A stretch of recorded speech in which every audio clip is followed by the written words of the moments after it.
Hey guys, how are you all doing? This is the MMA breakdown with my recap for UFC Fight Night 33 Hunt versus Bigfoot. I'm very late with this recap, but I enjoy doing these and I want to do it. If you watch, especially being this late, really do appreciate it. Thank you. But just going to do this anyway, give my quick thoughts on the fights and the implications of them. So first off, on the online prelim card, Alex Garcia KO'd Ben Wall.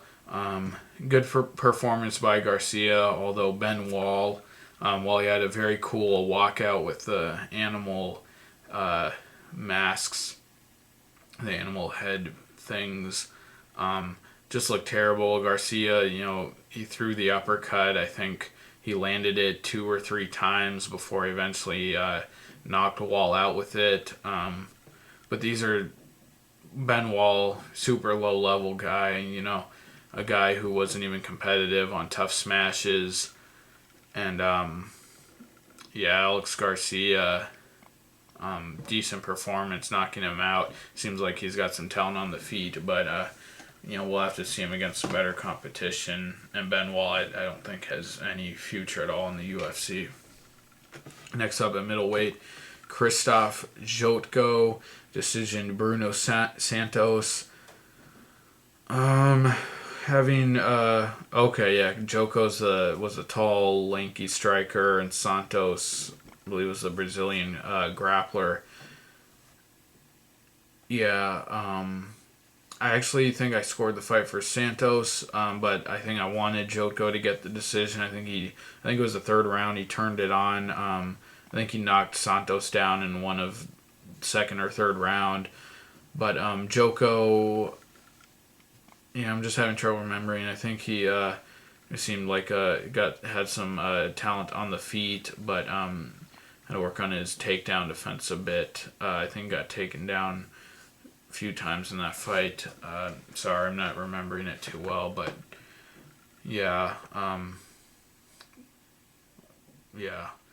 we'll just see. Have to see who Joko fights next. At flyweight, Justin Scoggins, this fight I do remember very well. TKO'd Richie Vasilik early. I thought Vasilik was going to win, just knew him from tough smashes, but Scoggins looked very good. Just way more aggressive on the feet, took him down, and got mount and used brutal ground and pound. Took out Vasilik. Scoggins, young guy, looks super aggressive, real high-paced fighter. I think it's a real strong addition to the flyweight division. I'm excited to see who he fights next. I think he could fight Josh Sampo. Just flyweight's kind of wide open, and he looked really good in this fight. Next up, a middleweight, Cal Magalhães, decision Nick Ring. Nick Ring in the first round looked real good, getting the tie clinch, and then he reeled off must have been 5 or 6 knees to the body, and then finished off with a couple elbows to the head. But then that third round just came out and really did nothing. He just hopelessly dived for a few takedowns that he wasn't close to getting, ended up on the ground underneath Magalhães, and I really think Ring just gave that fight away, and Magalhães did nothing in that third round to take the fight from Ring. I think it was Ring just giving it away. He was probably gassed, but poor performance by Ring. I think that's it. Kind of for my hopes of him, being even a mid-level fighter in the UFC. Magalhães, he had a submission win over Vemela. Lost to, who was that guy? Buddy Roberts. Not a guy I've been too impressed with. I didn't think this one was too impressive, but Nick Ring, I just think, he had that real impressive win over James Head, and then since then it's just been downhill. And, he had that win over Court McGee, but I thought that was a loss, a clear loss. That was a robbery, and just hasn't been impressive at all in the UFC in his last few fights. Magalhães moves on, and Ring they're not going to cut him, I'm sure, but not excited about seeing him again. And next up at bantamweight, Takeo Mitsugaki defeated Nam Fan. Fan's a tough guy, but Mitsugaki was able to land the cleaner strikes. Fan knocked him down, I believe, at one point in the second or third round, but it was pretty much Mitsugaki in control on the feet. And when they would tie up, Mitsugaki's great at getting that, grip around the waist and getting back control standing. But yeah, Mitsugaki won this, and Mitsugaki's a real tough guy. I like to see him get a step up. I was kind of disappointed that he was fighting Nam Fan, especially coming off of that really good win over Eric Perez, and Nam Fan coming off of a loss. I think it's time to see Mitsugaki get somebody higher up. And Nam Fan, they've since released him. Next up, women's bantam onto the main card. Women's bantamweight division. Beth Correa decisioned Julie Kedzie. I actually thought Kedzie won this fight. I scored it for her. It's probably unpopular, but I thought she landed the cleaner strikes. Didn't really think much of this fight. Nothing really big happened. Correa hung in there, fired off her own shots. Kind of a close fight. I just thought Kedzie landed the bigger shots, but yeah, I don't think Correa is really going to be a contender. But anyway, next up in the middleweight division, Clint Hester defeated Dylan Andrews. Andrews popped his shoulder. I actually thought Andrews was gonna put in a more competitive performance. I believe he took Hester down a few times, and that's definitely the hole in his game. But on the feet, Hester's just super athletic and really talented striker. I think he's definitely got to work on his ground game, but I think he has a bit of an upside with how athletic and how dangerous his striking is. But I think the UFC is going to keep Dylan Andrews. He's had some real impressive wins before this. Next up, Soa Palele KO'd Pat Barry in the first round. I was shocked. I was giving Palele no chance to win this at all. I thought he looked terrible in his debut against Nikita Krylov.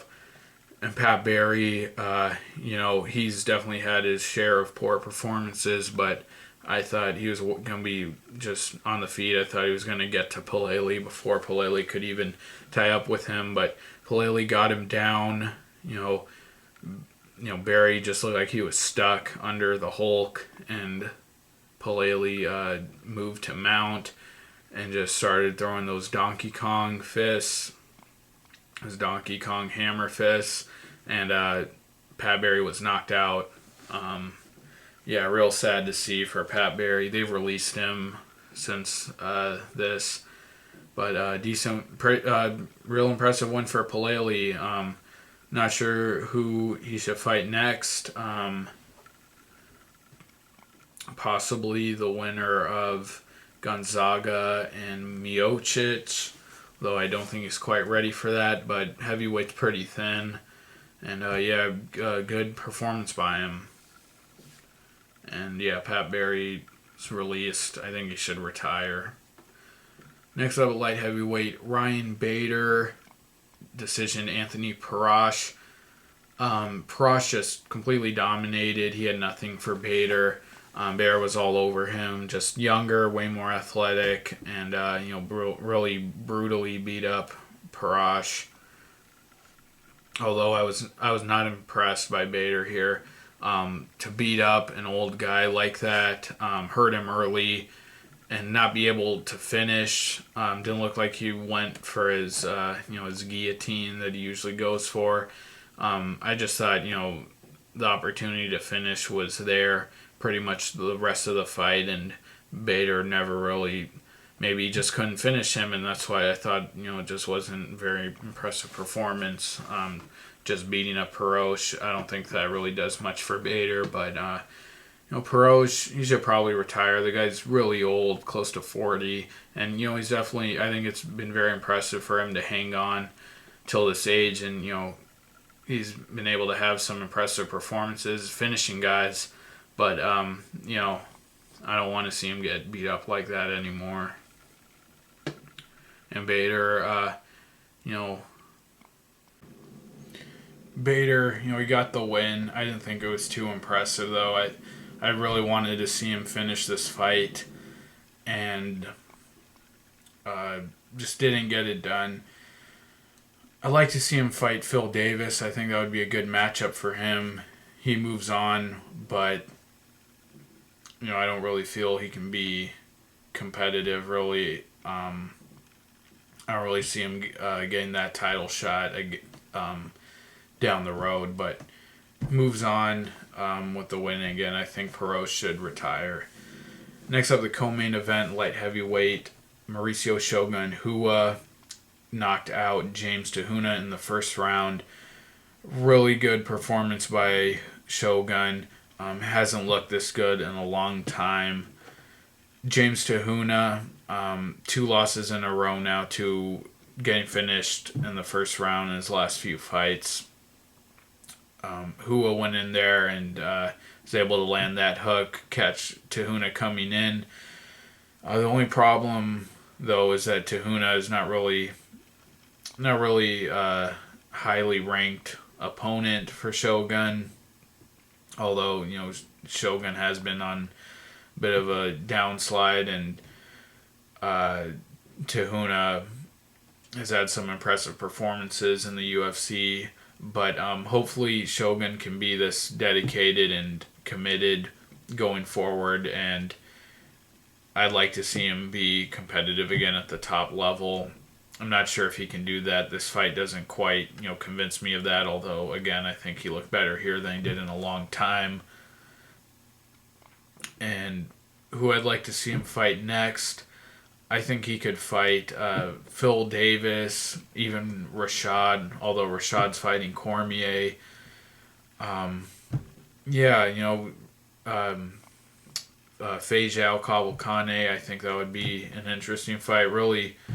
Really any of those top guys, and like I said, I hope he can, you know, really put this effort forth going forward.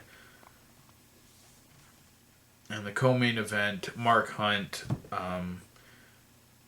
he drew with Antonio Bigfoot Silva. Really great fight. Both guys showed incredible heart. Both guys were fighting to finish till the very last minute. Both guys, at times in the fight, looked like they were going to be finished, but found a way to hang on. Mark Hunt took a while to get going. I actually picked him to get the knockout early here. Took him a while, but eventually he found a home for that straight right, or I think it was a right, straight through the guard of Antonio Silva and knocked him down. I thought that was going to be it, but Silva survived, and then the war ensued. In the 4th round, Silva got on top of Hunt, and I really thought it was going to end there, but Hunt hung on. And then the 5th round, I definitely felt Hunt won. Can't quite remember those first few rounds who I scored it for. I definitely thought Hunt got the upper hand in this fight, really took it to Silva a bit more, closer to finishing him on a few occasions. But it's a draw, and it's okay. There's still fights for both of these guys, I feel, at heavyweight. I don't think either of them, you know, has a prayer of being champion or beating Cain Velasquez. But I think there are definitely some fun fights for both of these guys. You know, there's Josh Barnett, who just lost his fight. You know, some other guys. But this was a really classic fight, and we should really applaud both these guys for putting forth such an incredible performance, incredible display of heart. But yeah, that's my recap for UFC Fight Night 33, Hunt versus Bigfoot. Thank you for those of you who watched this late. I really appreciate it.